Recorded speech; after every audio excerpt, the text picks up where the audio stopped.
ভয়াবহ আগুনের লেলিহান শিখা নিভে গেছে, কিন্তু শাহজালাল আন্তর্জাতিক বিমানবন্দরের কার্গো ভিলেজে নিভেনি ব্যবসায়ীদের হাহাকার আর অনিশ্চয়তার আগুন। পড়ে যাওয়া স্বপ্নের ছায়ের মধ্য দিয়েই এখন নতুন করে বাঁচার লড়াই শুরু হয়েছে। অগ্নিকাণ্ডের পর বেঁচে যাওয়া পণ্য খালাসের জন্য বিমানবন্দরের ৯ নম্বর গেট এখন হাজারো ব্যবসায়ী, C&F এজেন্ট আর আমদানিকারকদের অস্থায়ী ঠিকানা। একদিকে সারি সারি মানুষ, অন্যদিকে পণ্য খালাসের জন্য এক চিলেতে ভরসা। কিভাবে চলছে এই মহাযজ্ঞ? কাস্টমস, এভিয়েশন, সিকিউরিটি আর আনসার সদস্যরা দিনরাত এক করে পরিস্থিতি সামাল দিচ্ছেন, কিন্তু বাস্তবতা কঠিন।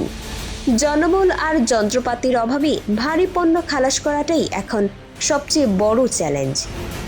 আপাতত GSE মেইনটেন্যান্স নামের একটি জায়গায় চলছে পণ্য সংরক্ষণ। ক্ষতিগ্রস্ত ব্যবসায়ীরা বলছেন গতি খুব ধীর। স্বাভাবিক অবস্থায় ফিরতে যে আরও অনেকটা পথ পাড়ি দিতে হবে তা তারা ভালোই জানেন।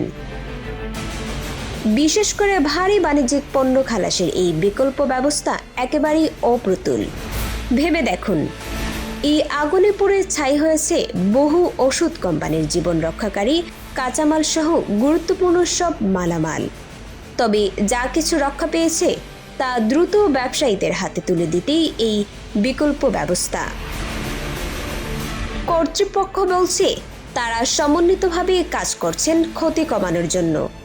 যতদিন না কার্গো ভিলেজ পুরোপুরি সচল হচ্ছে, ততদিন এই ৯ নম্বর গেটই থাকবে ভরসার কেন্দ্রবিন্দু।